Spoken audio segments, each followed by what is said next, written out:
very much for making time this evening. I know everybody is rather busy at the moment, planning for winter. So it's really appreciated that you have come along today. I just want to lay down some house rules, if I may. If I can have this house rules slide, please.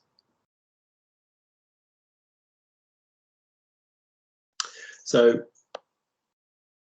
thank you very much. So I would kindly request everybody to use the mute button and have their camera off when you join the call or when others are talking.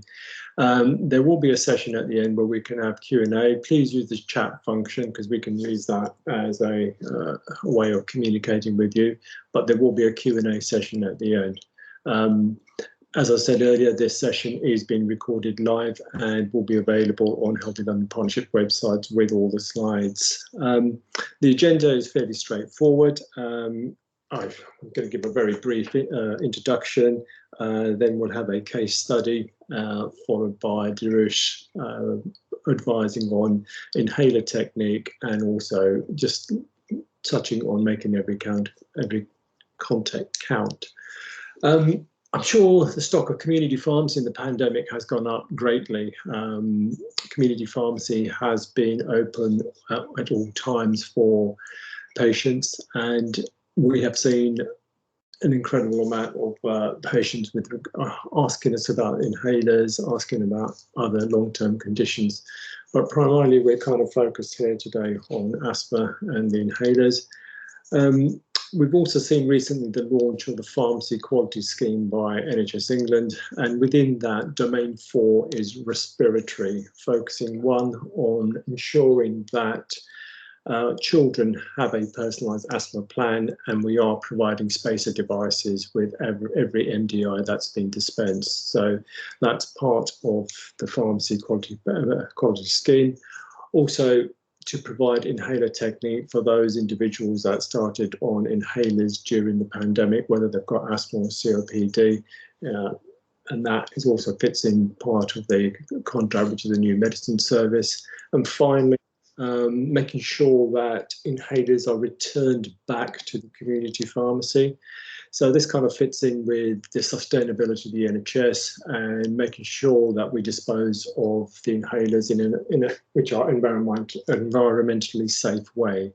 And that kind of also sort of aligns the pharmacy contract with the PCA and DES, because within that there is an element of sustainability. So what we're looking at here is how can we integrate community pharmacy into the wider economy of primary care. And to that end, obviously, we're entering the winter months, and we want to make sure that the flu vaccinations are being given to everybody alongside the COVID vaccinations.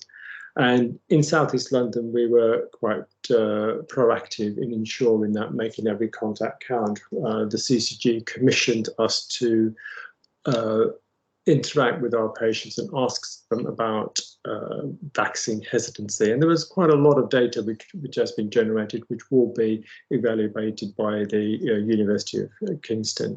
And one of the main things that came out of it is people were wanting information before they made that decision. And I think that's where I, as a chief officer of the LPC, want to focus on, is the relationship between the pharmacist and the patient, to give them enough information so that they can make an informed decision. And I suppose today is about providing that training for everybody so that they can give that homogeneous message, so everybody's giving the same message to the patient. I'm really looking forward to this webinar today, because I find that every time I sort of chair this or go to other webinars with Healthy London Partnership, there's always something new that I pick up, and that's the value of this kind of webinar. You always tend to pick up something new. So first of all, we're going to start off with a case study from Sashika, and I think Darish's part is in there as well as Stephanie. So that we'll go through the case study, and then we'll follow that up with Darush. Will be telling us to talk about inhaler technique, and then we'll end up around about 7:20 with a Q&A session. So we can have the first case study, please. Showcase an example of good integrated care by traveling through one child's journey. So we present to you a case of AS. My name is Sukeshi Makhecha, a specialist pharmacist in respiratory medicine at Evelina and Brompton. Darush is involved in this case from a PCN point of view, and Stephanie from a community pharmacist point of view.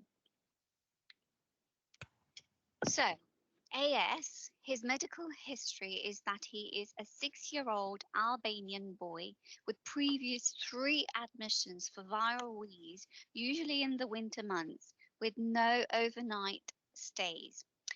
And usually he's discharged on 3 days of oral corticosteroids. His allergies are eggs and dairy. And following his 3rd admission, the GP did a 48-hour review and started him on regular ICS and SABA PRN. His family history is that he has a maternal granddad with eczema, a paternal granddad with asthma. However, parents have nil history of asthma or atopy. He is one of 5 and he is the 2nd oldest. His drug history is that he is on salbutamol, 2 to 6 puffs when required, Clenil 100, 2 puffs twice a day, started 2 months previously by the GP, and then chlorphenamine for allergies. His presenting complaint at this moment in time is that he's feeling unwell with wheeze and chest tightness, and he has contacted NHS 111. So the NHS 111 requested an emergency salbutamol inhaler, but the parent did not arrive to collect this. So he presented to the accident and emergency with shortness of breath and audible wheeze and respiratory distress. His saturations at the time were 92%, and he was started on oxygen to maintain his saturations at 94 to 98%. At that time, he was started on salbutamol nebulized, 2.5 milligrams every 30 minutes. However, he became very jittery, so this was reduced to 1.25 milligrams every 2 hourly, then 3 hourly, and then 4 hourly. He was also started on ipratropium, 250 micrograms nebulized, and straight away started on oral prednisolone, which was to continue for 5 days. After a couple of hours, he was stabilized and transferred to our HTU ward area. Whilst on the ward, I conducted a pharmacist review. I did a drug history and checked the SCR and found that there were no ICS or SABA on the repeat prescription. However, on the acute prescription, there was Clenil and salbutamol. I did a patient's own drug check looking at their own medicines that they'd brought into hospital, and the salbutamol seemed to be empty and the Clenil had not been used. I then realized that the dad couldn't speak English, and we realized when we asked them to consent that he couldn't write English. So using an interpreter, I found out the parents' smoking status, the allergies, which were to egg and dairy, and no drug allergies, and that actually his vaccinations were all up to date. On checking his adherence, we realized, or Dad said, that the GP had explained everything to him. However, because he didn't understand, he didn't realize the importance of using the brown inhaler. And every time they used the brown inhaler, it didn't work. Only the blue inhaler worked when he was unwell. He didn't realize he had to take the brown inhaler each and every single day. Also, he'd spoken to a couple of his friends, and they'd told him that the brown inhaler caused many side effects, one of which was that his son would not grow. So he didn't want that. And so we therefore explained through the interpreter and realized that the understanding of ICS and SABA was poor. So he got better after a couple of days and was ready for discharge. In preparation for discharge, his medication changes on admission had been the fact that he was now on fluticasone 52 puffs twice a day, changed from the Clenil. He was continuing his salbutamol as per his action plan.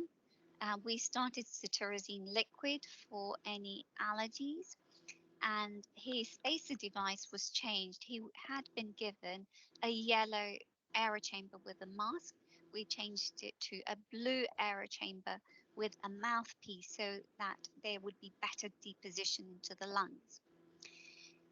I went through his education with the help of the interpreter and went through inhaler technique, and so did our wonderful asthma nurses. Asthma nurse did a personalized, a tailored personalized action plan with pictures, and we did not use the Asthma UK action plan. And this had a clear a visual effect of the orange inhaler and the blue inhaler, when to take them, how to take them, and color coded as same as the Asthma UK plan. The mode of action of the fluticasone and salbutamol was explained by myself using pictures on the video and with the help of the interpreter. And we had a really frank discussion on the side effects, and I addressed all those concerns. So Dad was a bit happier. Now he was ready for discharge. So I wanted to do a discharge medicine service and provide and ask the community pharmacist to go through a new medicine service using the nominated pharmacist, which I found on SER. However, we use a platform called Pharma Outcomes, and this pharmacist that I was looking for was not on the Pharma Outcomes website. And so because of time pressures, I just called them and sent the discharge letter via NHS net. And the pharmacist was really helpful. And the bonus point was that they had a member of the pharmacy team that spoke Albanian. Yay! Anyway, I explained to Dad that he needed to go for a 48-hour review with the GP so that they had a clear idea of the medicines he should be on, which needed to go on the repeat, and that he needed to come back to us 1 month as a follow-up, which is routine when they've been on PICU or HDU, to see the full MDT, which consisted of myself, the asthma nurse, the consultant, and often a physiotherapist. So the father and the child turned up at the pharmacy, and we'd already received the DMS notification. So we checked the records and noticed that there'd been a change in medication. So we proceeded as per the DMS criteria. We then did a new medicine service for the fluticasone inhaler, explaining how to use it with demonstration of the spacer, giving advice on how to make sure that the child was using it correctly. I was very fortunate that there was somebody who spoke Albanian who could do all the translations in the pharmacy, so that was really good. We reassured the parents. We checked the full inhaler technique. We checked their understanding of the personal asthma action plan to make sure that they knew what to do if anything went wrong. And we also put that medication on repeat order. Really important, because the Clenil previously hadn't been put on repeat. We spent a little time with the parent just explaining the importance of regular ICS use. And we referred the parent with the child, obviously, to the PCN pharmacist for a structured medication review. This is quite a new thing to happen for NMS, because up until very recently, the new medicine service couldn't be given for a child as young as 6 because they can't give informed consent. But the rules have now changed, and we were able to do this with a parent present, with an interpreter present. We also advised the parent to make sure that they take a translator to their appointment with the PCN pharmacist.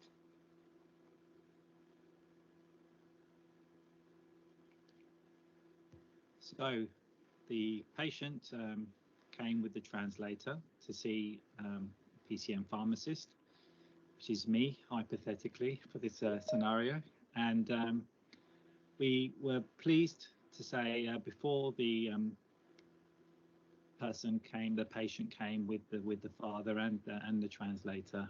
What was good is that we could also use SMS messaging beforehand, just to make sure that the patient knew the appointment time and when to come in, and also to fill out an asthma control test questionnaire using something called AccuRx. So that could be filled electronically. Patient in the SMS message was also asked to bring in all their inhalers, including spacer, so we could go through some inhaler technique coaching, and also to bring in the latest version of their personalized asthma action plan, just to see if there was any updates or changes that were required. Because there were language barriers and also health inequalities was also identified, this person was suitable for a structured medication review service within the pharmacy, within the actual GP practice. And this is also one of our priority areas as part of our audits, looking at addressing health inequalities. Next slide.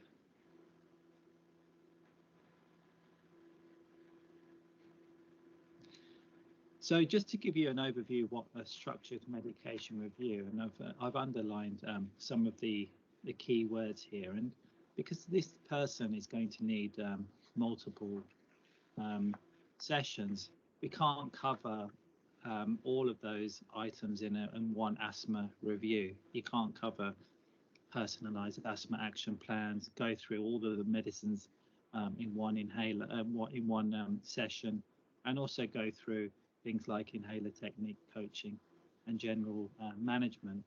I think this needed multiple sessions, and we also need to think of within the practice, we have a multidisciplinary team of individuals, and linking in with the social prescribing link worker as well, and just thinking about social care and housing and other factors as well that may have cropped up in this scenario.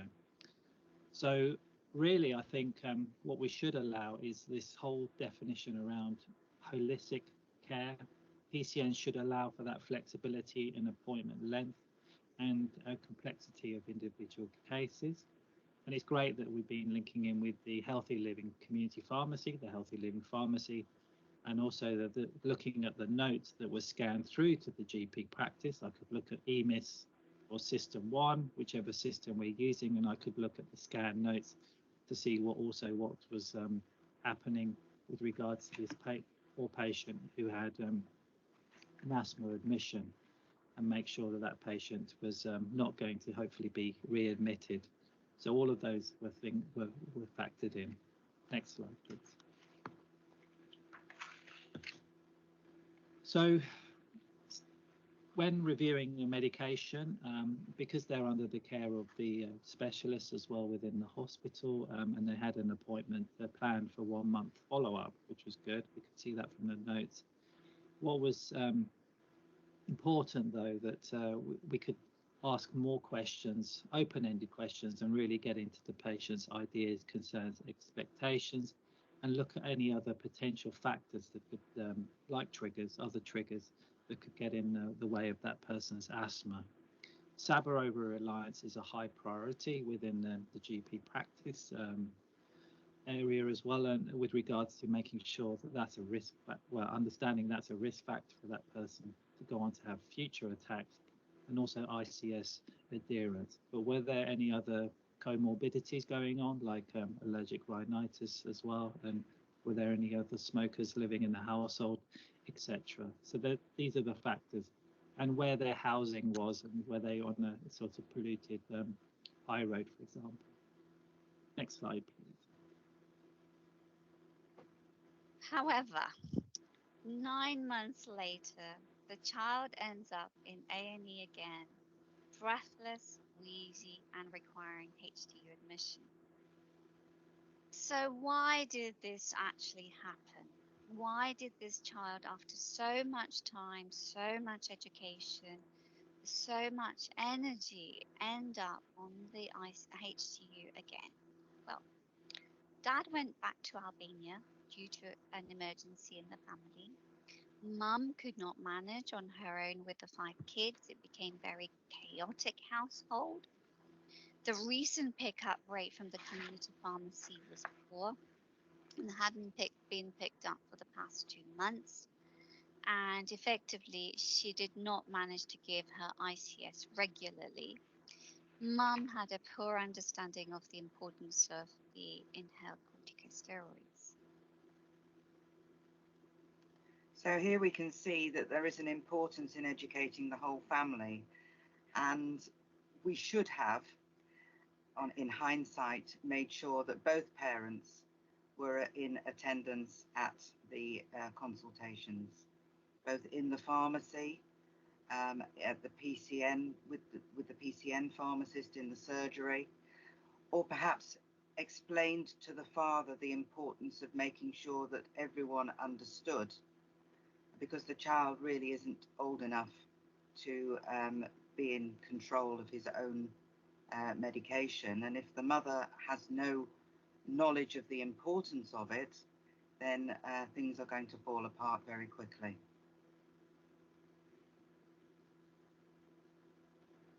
And just the final slide, just bringing it all together.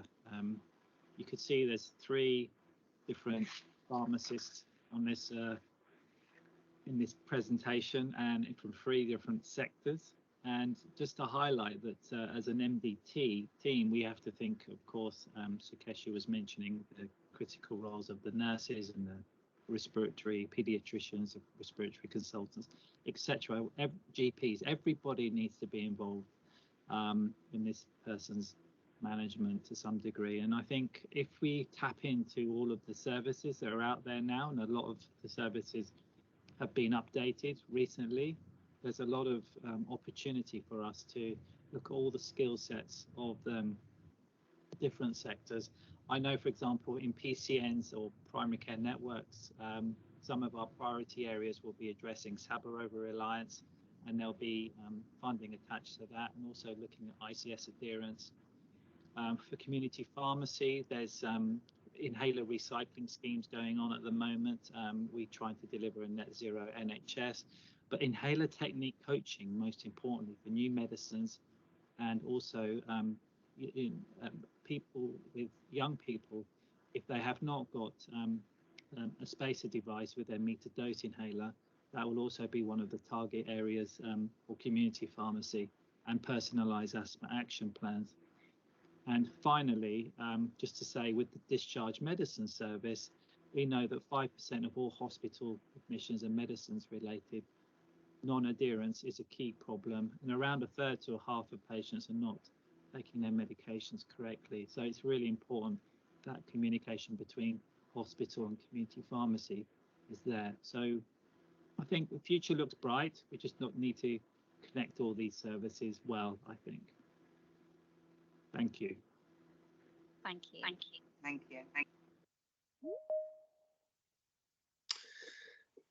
you. I always said that you do learn something, and the cross-sector collaboration there was the highlight for me. I mean, my vision of primary care networks is actually developing multidisciplinary teams that actually take pharmacists from all sectors and general practitioners and nurses and actually build that personalised care for that particular patient. And I think if we take that kind of approach, I think we will make inroads into sort of improving the healthcare of our asthma patients. I realise that some of you may not be able to post questions in the chat, so you're quite welcome to put up your hands. The slides will be made available through a link, so don't worry, all the slides will be available to you through a link. But if there are any questions, I know we're running to schedule at the moment, but if there's any questions that people have with regards to the last presentation, the case slide, I'm more than happy to take a couple of questions. I'll see any hands shoot up. Okay, you're quite welcome to save those questions till the end. I'm perfectly comfortable with that.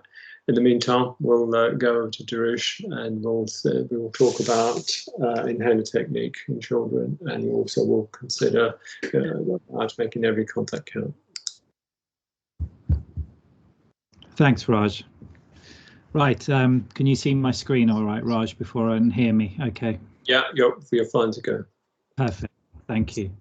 So inhaler technique coaching, absolutely pivotal for in that case study, which was a real life patient, of course, and 6-year-old. I think it's really important that us in all sectors get involved in inhaler technique coaching. Throughout this presentation, you'll notice a lot of the stock images I'll be using are of preventative treatments as well, because one of the things that we want to try and move away from, of course, is just seeing the blue inhaler always there, because that's reserved for emergency situations. So a preventative treatment with a spacer, with good imagery, I think is really important. So if you want to get involved in the Right Inhaler campaign, which is from Healthy London Partnership, that's something you can get more involved with. As part of my role, I also do, I need to work with a lot of companies and order placebos. I'm surrounded by tons of placebos all over here, because I think it's important that we have those to hand so we can coach people on how to use those. Of course, we do have Asthma UK videos, and also RightBreathe videos as well, and lots of things we can share with patients. So children and young people, if they're really young, of course, we need to really make sure we're involving the parent guardian with the child. And as you saw in that case with AS, if the mother wasn't involved, which she wasn't, then situations can occur where misinformation can take place. Now, one thing I'm passionate about is inhalers, and the reason why is because if we can't get the medicine to your lung, then there's no point prescribing it. I'm a medicines optimization pharmacist, and I want to reduce waste, but more importantly, I want to keep my patients as safe as possible. So if we can get the medication to the right site of action, which is the lung, which we can't take for granted, then we need to be proficient at delivering this ourselves.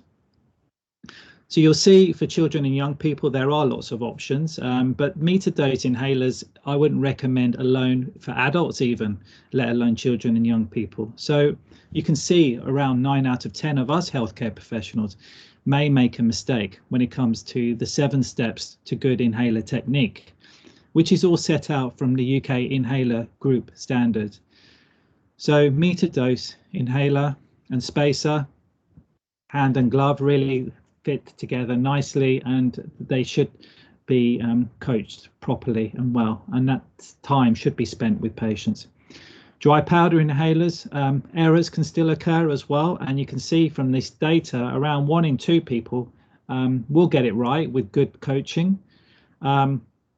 Even after coaching, it's so hard with a spacer and metered dose inhaler. But with coaching and repetition, people will improve. And the same with dry powder inhalers. The 7 steps will touch on that. Some of you would have seen this house video we cannot assume people know how to use their inhalers. And I know remote consultations is something that's been taking place a lot. Now, for inhaler technique coaching, we should ideally be doing this via face-to-face or video, you know, using AccuRx video so we can watch the person. I normally stick my hands up and say to parents and guardians and children that, believe it or not, 9 out of 10 of us healthcare professionals may make a mistake. And we're offering this free new service where we're really offering it within the community pharmacy. And I know your nurse or your GP may have already shown you before, but repetition is key. So this is why we're offering this new free service within the community pharmacy. That could be something we can do. And can you show me how you use your inhaler? So you're aware, the UK Inhaler Group has just updated this as well. When you look at the 7 steps to good inhaler technique, we need to think of preparing the inhaler device. I'm going to concentrate mainly on metered dose inhaler and spacer during this short presentation.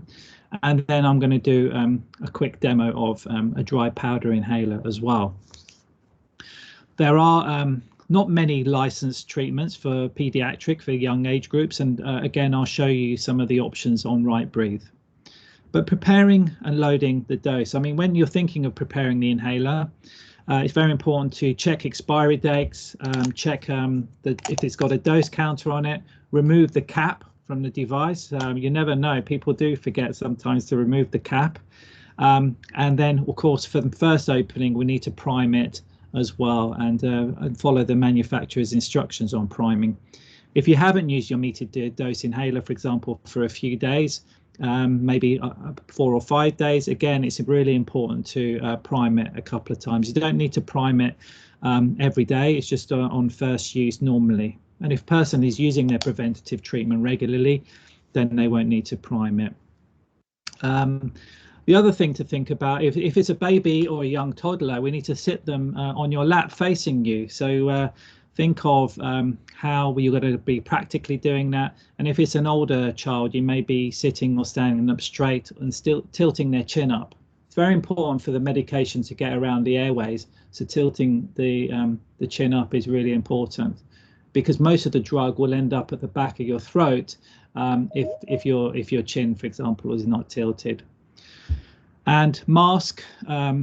Sometimes people above the age of 3 are able to use their spacer device without a mask. So think about, you know, making sure that when the person is old enough, you're finding the right type of spacer device that's right for them. So for metered dose inhalers, we really need to think about the slow and steady type of technique. And for dry powders, it's very much quick and deep technique. So we then generally group them into 2 groups, and dry powders and metered dose inhalers or soft mist inhalers. So we really need to check the person's ability to use device, and then make sure that they obviously are able to hold their breath for a good 5 to 10 seconds. But for a child, a really young child, and as they're getting older, this tidal breathing technique, which is going to be touched on in a video, which I'm going to show shortly, is very, very more commonly used, I'd say, in the younger age groups. And as the person gets older, there is another option of doing single breath and hold technique.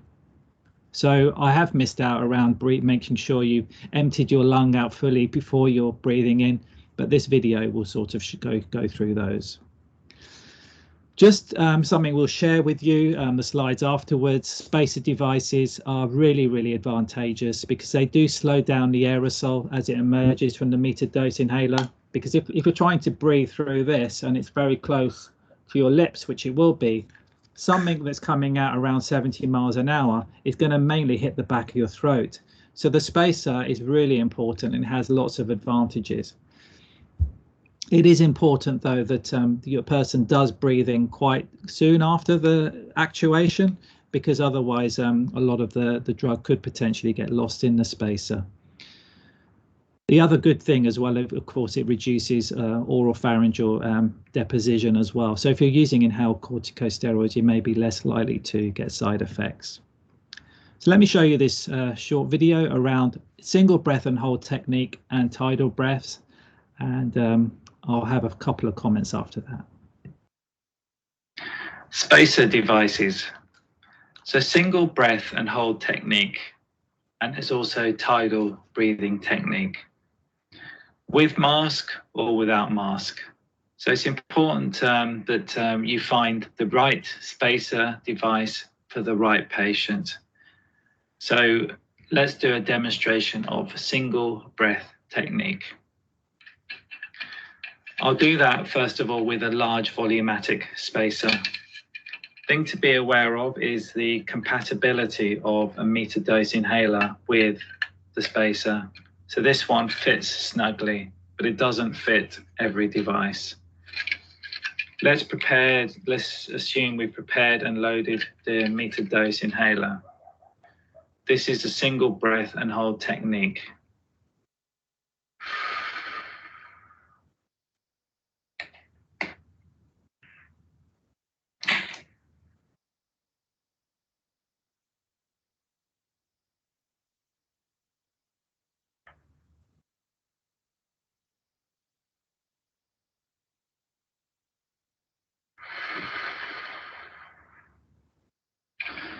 If you need to repeat the dose, then repeat the dose. It's normally a 30 to 60 second gap between puffs. If you're using inhaled corticosteroids, then important to gargle, rinse your mouth out. Spacers may reduce the risk of a person developing things like oral thrush. One of the things with spacers is that it's important to clean them. BTS sign recommend that's at least done monthly. This is not an anti-static spacer, so you'd need to wash it with warm soapy water and allow it to air dry. I'm now going to demonstrate with a medium-sized spacer. This is an anti-static one, and I'm going to demonstrate the multi-tidal breathing technique. So for this, you'll notice there's a rubber ending. So this will be compatible with a lot of meter dose type of inhalers. So that will fit snugly. This particular spacer will make a whistling sound if you're inhaling too quickly. So multi-breath technique.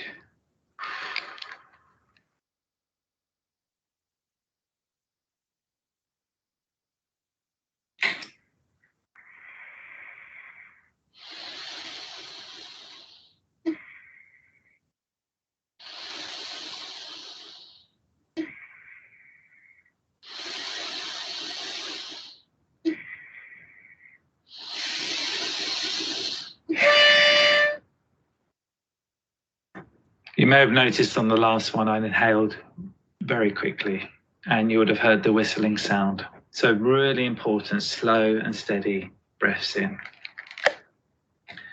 This is anti-static, doesn't necessarily need to be washed with warm soapy water and allowed to air dry, but I generally recommend that for all spacers. If you've got a mask, the mask generally wouldn't be anti-static, so it's important that's also washed and cleaned with warm soapy water and allowed to air dry. Okay, so that was just a quick overview of, if I had an hour with you all, I would really go through that properly, in the sense that there's so many things to factor to consider. One of the things you might notice in that video as well is shaking the inhaler is really important, because if it's a suspension, obviously it can separate. So it's really important that we leave at least 30 to 60 seconds between puffs, because I've seen sometimes parents with children, they may squirt 1, 2, 3 puffs into a spacer.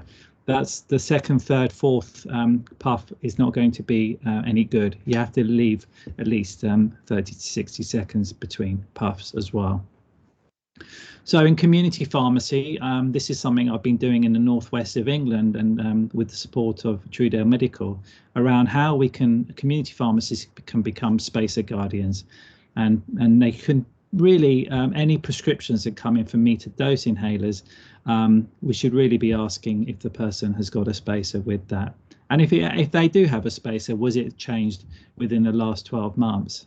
So really, what we can do there, I think, is get all the good resources while people are waiting for prescriptions, and we can give them something called, I call it the SPIL, which is the Spacer Patient Information Leaflet, just to help the person understand how they can get improved lung deposition with good technique. Think of the Asthma UK videos. They've got, for example, inhaler technique with mask, inhaler technique without mask. They've got inhaler technique with child and mask without mask. So there's lots of different options of videos that you can actually share with and reinforce your learning. But what I would say is you yourselves, myself, we need to keep up to date with regards to our competencies to become advanced inhaler trainers, coaching people. And I think that's one thing I would never do, is try and show a person how to use a device if I hadn't had that coaching and training myself, because unfortunately bad habits can stick, and we'll all see that in everyday practice. For dry powder inhalers, think again of the 7 steps to good inhaler technique. Some of the products that are licensed in young people, you might see something like the AccuHaler. You have something like the EasyHaler. There's also the TurboHaler, which are quite common. I'll show some visuals of those on the RightBreathe app in a moment. But preparing and loading the device for each of those dry powder inhalers is quite different. For example, the EasyHaler is the only one that you have to shake. The AccuHaler needs to be held horizontally. The TurboHaler needs to be held vertically. Priming and loading the dose is quite different for each of them. So it's really important to become knowledgeable about each of those dry powder inhalers. Like priming first time, you need to twist one way, twist back, twist one way, twist back. Do that twice normally with the TurboHaler on first use. Check the dose counter, check the expiry date. So we prepared and loaded the dose. We need to breathe out, and when we're breathing out, we need to breathe out away from the device, not into the device, because otherwise moisture will hit the dry powder. So make sure our chin is tilted up so the medication can get around the bend and form a nice seal around the mouthpiece when you're breathing in. So we need to check the person's ability. Have they got the sufficient inspiratory effort to draw the powder out of it? Basically, can they inhale quick and deep over 2 to 3 seconds? Have they got the ability to do that? And are they able to hold their breath for a good 5 to 10 seconds and then repeat if necessary?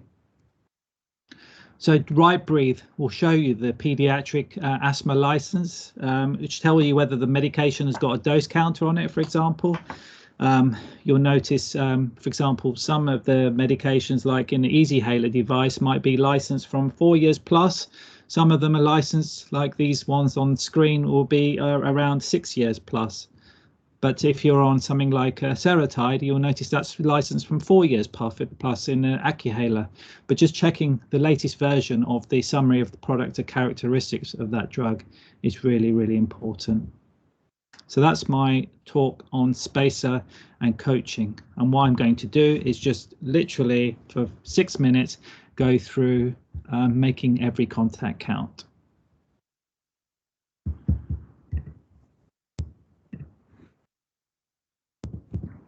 So just to say that I think, and I know, healthy living pharmacies have got such a big role to play with regards to promoting awareness around spacers, around the blue inhaler, the Saber Guardians, but of course we do in general practice too. And I think all of us need to know that all of this can be done in a timely manner. I think from 30 to 60 seconds, we know that we can raise the subject of smoking and secondhand smoke exposure. So can we not do something similar for around spacer use and also SABA use as well, and raising awareness of the importance of inhaler technique coaching and preventer adherence, and also getting your because there may be vaccine hesitancy, getting your COVID or your flu vaccination at this point.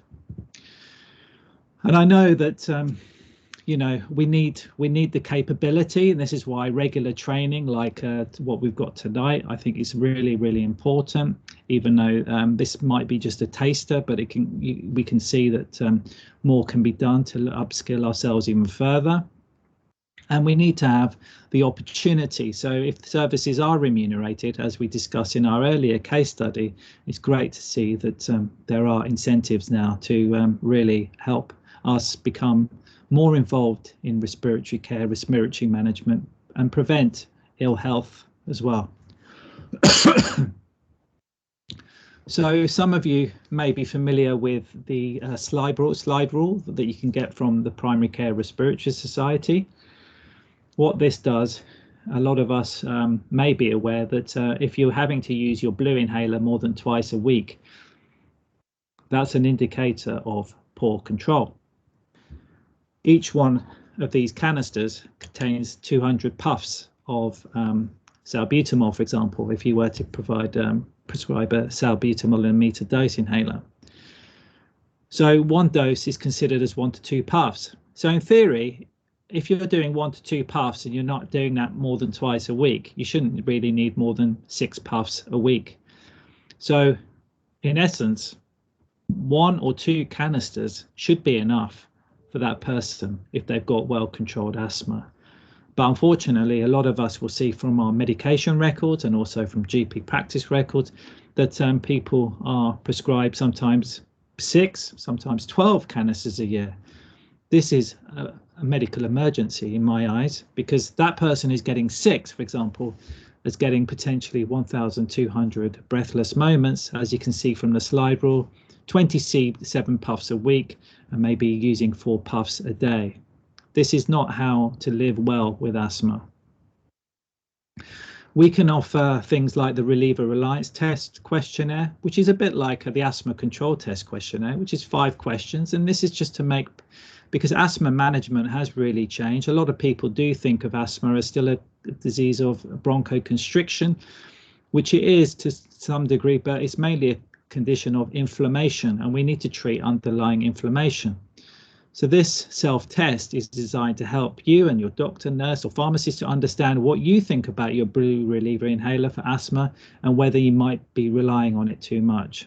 So it helps a person digest whether they are using their medications correctly, and it's something we can use to help us when you know, we want people to digest the information. And I'll use this in GP practice and in community pharmacy.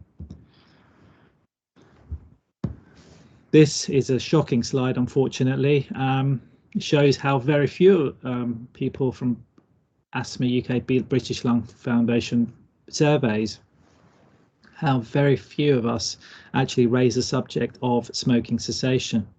And very brief advice is an evidence-based formula to really raise the subject of smoking and secondhand smoke exposure. And it's quite a simple formula, really. It's just finding out whether the person smokes, letting them know that the best way to stop is with a combination of support and treatment, which is available on the NHS.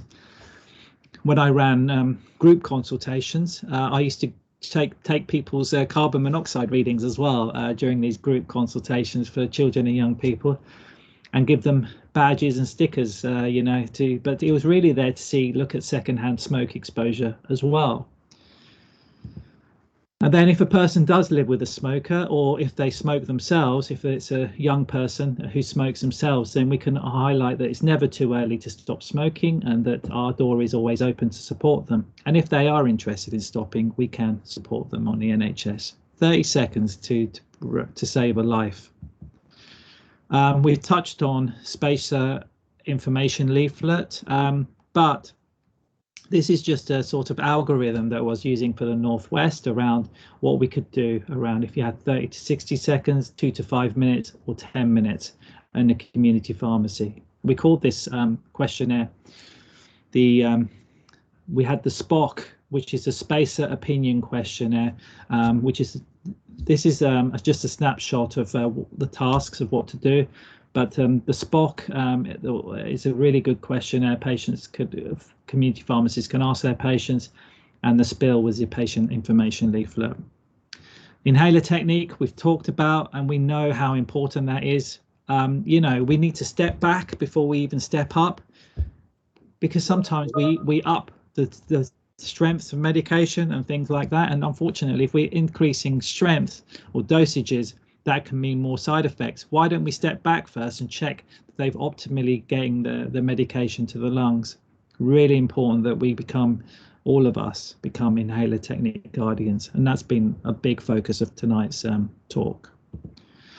And finally, preventer adherence guardians. We know around 20 to 60% of people are adherent to preventer treatment. Data, you know, is not good on that. And if you've got poor inhaler technique as well, that means maybe only a small amount of the preventer treatment is going to get to the site of action. Of course, people are not going to be living well with asthma if we're not treating the underlying inflammation. So asthma right care is a social movement you may have heard about. We've seen the slide rule already. These are question and challenge cards. We might want to you know, help people understand that the blue inhaler is like dampening down a fire, but to put out the embers and stop it flaring up again, we need regular doses of low strength of inhaled corticosteroids. So there's lots of questions we can ask. I'm not going to go through this right now, but things like you know, how it's quite common for people to miss taking medicines. Has this ever happened to you? Just lots of thought-provoking questions we can ask. Need to listen to the person's ideas, concerns, expectations. That case study you saw earlier of that patient AS, there was a bit of steroid phobia going on. So why don't we use some clever terminology that Professor Rob Horn, psychologist from UCL London, shared with us around how our bodies naturally release steroids anyway, and if you're a person with asthma, it means that your lungs are reacting too strongly to those triggers. What we can do is, you know, with regular use of your low dose of inhaled corticosteroid, that can help retain that natural balance in your body. So some of that terminology around that can help. And I always find using lung tubes, airway models, and showing RightBreathe strengths as well. Even though this is a low adult strength, this might be considered a medium strength for children.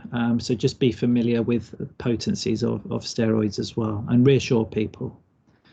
So that's me done on that, and I'll leave some time. Fantastic. Well done, Darush. You did well there to get a lot of information packed into a very, very short period of time. Question being asked, can that film be shared? I'm sure we can do that. Yeah. Another question being posed is there a difference between viral wheeze and asthma management? Often young children, young people are discharged with a wheeze plan and only using a SABA. So is there a subtle difference, or how would we manage that in a community pharmacy? Yeah, I think that's a really good question, and I think this Ask About Asthma Week, there's going to be multiple sessions that we should all attend, because early and accurate diagnosis is really, really important. And I think, you know, anyone under the age of 5, it's quite hard to make a diagnosis of asthma, and sometimes it could be viral wheeze, and you know, and it's important. But if the diagnosis is not asthma, then we treat according to you know, what's been recommended with regards to viral induced wheeze. If there's suspected asthma, then you know that's maybe made a note of on the records, and then we obviously, if a diagnosis has been confirmed, we can treat accordingly as well. But it's not easy to make a diagnosis of asthma, and it's very challenging with all the work I've been doing recently with children and young people. That's still something that I'm learning from my colleagues, and we've got some experts even in the group here, nurses here and other colleagues that I'll be, and GPs I'll be asking. There we are. Sammy's putting a nice, there's a few nice guidelines around wheeze, which we can refer to. Thanks, Sammy, for that. Yeah. There's another question around flu. Maybe Stephanie, you could sort of see what community pharmacists are able to do to increase the intake, increase the flu vaccination within children, especially not in school. So looking at the younger age group, is there anything that community pharmacists could do to help spread the message, maybe making every contact count? Well, it's always a good idea to ask parents when they're collecting inhalers for their children whether they've considered having a flu vaccine or organising a flu vaccine. Of course, the children aged 2 to 18 are entitled to a flu vaccine if they have asthma, but this would be a nasal spray, which isn't currently offered in the pharmacy setting. They would get that from their GP. But we still do some children with an actual injection. Parents sometimes are happy to have that done. The children aren't complaining. But it's always a good idea to mention it because asthma and flu do definitely not mix. You're going to be much iller if you are an asthmatic than if you don't have the vaccine. Oh, thanks for that, Stephanie. There's another question which probably I may be able to answer, is around COVID vaccination hesitancy in young people. In South East London, we've been commissioned by the South East London Clinical Commissioning Group to actually use the opportunity to engage with people and ask them the question whether they have had the vaccine, and if not, why. There's some pretty interesting feedback coming back from there. You know, people are saying, I don't understand how vaccines work. I don't understand the process of COVID vaccinations. Some people are saying, you know, this is COVID affects the elderly only. I don't need it. And other people are saying, isn't it better if I get COVID? I'm a young person, I'll get COVID, I'll recover because the symptoms are low, and therefore I've gained immunity. So there's a wealth of information that we've actually managed to pick up, which is now being fed into the CCG, and we're kind of targeting the messaging to young people. You know, please get your vaccination. It's very, very important. And this winter, getting your flu vaccination is equally important because we were all kind of locked down last winter, and the flu wasn't as prevalent as it normally is. So it's extremely important that we send out this message to everybody. I'm not sure, I don't think we have any more questions. Do you have any sort of final thoughts, Darush and Stephanie, before we wrap up the meeting? I'll put you on the spot.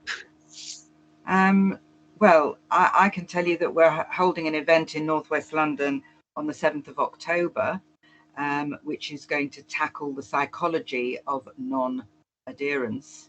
A very different take on why people don't use their inhalers for asthma and COPD. And if anybody wants information about that, they can contact me directly and I'll be able to send them the link. I'll put my email address in the chat box. Thanks, Stephanie. That's really appreciated. It's you know, you get pharmacists like that sort of reaching out in the community. That's really what's needed. I mean, in South East London, we've actually, as a result of that service, we found that the Upper Caribbean communities where the hesitancy was greatest. So as the LPC, I've attended sort of meetings with church leaders. I went to a church in sort of Lambeth to sort of advise people and sort of hopefully break down some barriers on hesitancy. It's about giving people information so they can sort of make that decision on their own. Darush, if you want to give you some thoughts. Just some final thoughts around technique. Back to just notice that some children and adults, young people, they may be on multiple devices. And it's really important that I think if you see that a person is on 2 different types of devices, try and think about harmonizing it and finding out which device that person's better suited to it, and stick to that device that best fits them. We call it basically ACT. We all need to act. We need to assess the person's ability to use the particular device. We need to see, which is choose. We need to choose the right device that fits that right patient. And if they've got that slow and steady breath in, 3 to 5 seconds, that ability, then that might be the better suited device. If it's the 2 to 3 seconds, quick and deep type technique that suits that individual, then that may be a better device suited to that person. And then we need to train, teach the T. We need to repeat it. And I know the community pharmacies offer the new medicine service, and I'm a bit disappointed that we can't coach and follow people up as in a remunerated service. And that's something I'm pushing hard for, that we should have a service. It's not a one-off consultation on that new device. That repetition is going to probably have to happen in GP practices and in hospitals. But community pharmacies, I think, really have a pivotal role. And we're going through extensive training on this with the CPPE online training as part of that prescribing quality scheme. And I'm really going to push hard to make sure that we get, remunerated. We really appreciate the hard work that you're putting behind the scenes. It's appreciated. I've known you for a long time, and I'm, always you're taking another step forward, which is really appreciated. I also like the word coaching. Consultation. That's fantastic. I'm going to use that from now on as well. So as I said earlier, you always pick up something in these meetings. So the term coaching is far, far more preferable. Also like the concept of cross-sector collaboration using the commission services we already have in our contracts. Discharge Medicines Service, New Medicine Service. We now have the Smoking Cessation Transfer of Care Service, and obviously the Pharmacy Quality Scheme as well. I think the take-home message is everybody needs to push for making sure that everybody is vaccinated, just to protect their respiratory systems this winter. And also, I like the slide read. I need to get one for myself when I'm practicing on a Saturday, locoming on a Saturday. Apologies for being 2 minutes late. It's 8:32. I'm going to draw the meeting to a close. I want to thank everybody. I want to thank the speakers. I want to thank the organisers. It's been a truly informative webinar, and it's going to be obviously put on the Healthy London Partnership website for use again. And I'm sure the organisers, HLP, will send out that link to everybody. There will be an evaluation, so please, please, please, you will be sent an evaluation. Please fill that in. It's very, very important that we understand that what we're doing and we can improve for next time. So your input is extremely valuable, and please be safe out there. Good night, everyone.